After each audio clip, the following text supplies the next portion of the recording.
The inauguration of President Joe Biden this week officially brought an end to the 2020 election saga.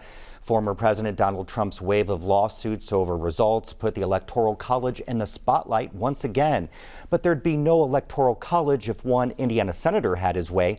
Here's Mitch Legan with another History Through Headlines segment. It was November 7th, 1968. The first season of Mr. Rogers' Neighborhood was over.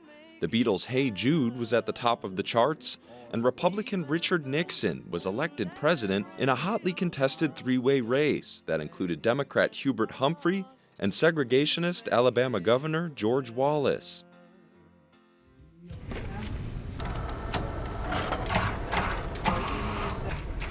The headline reads, "Close contest points to need for election reform."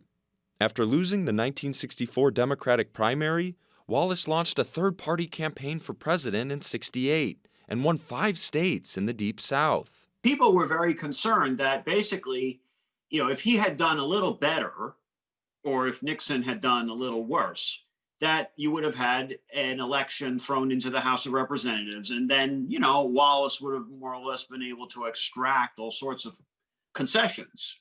So Indiana Senator Birch Bayh, who was chair of the Subcommittee on Constitutional Amendments, began rallying support for a project he'd been working on, an amendment that would call for the direct election of the president, eliminating the Electoral College.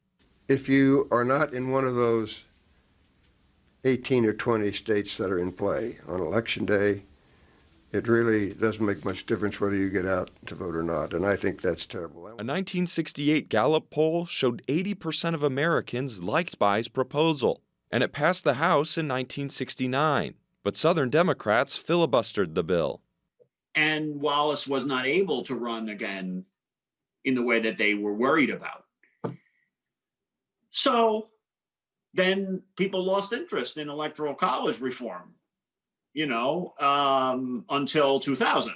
Bayh would continue pushing to eliminate the Electoral College for the rest of his time in the Senate and after. But 1969 is the closest he'd get. For Indiana Newsdesk, I'm Mitch Legan.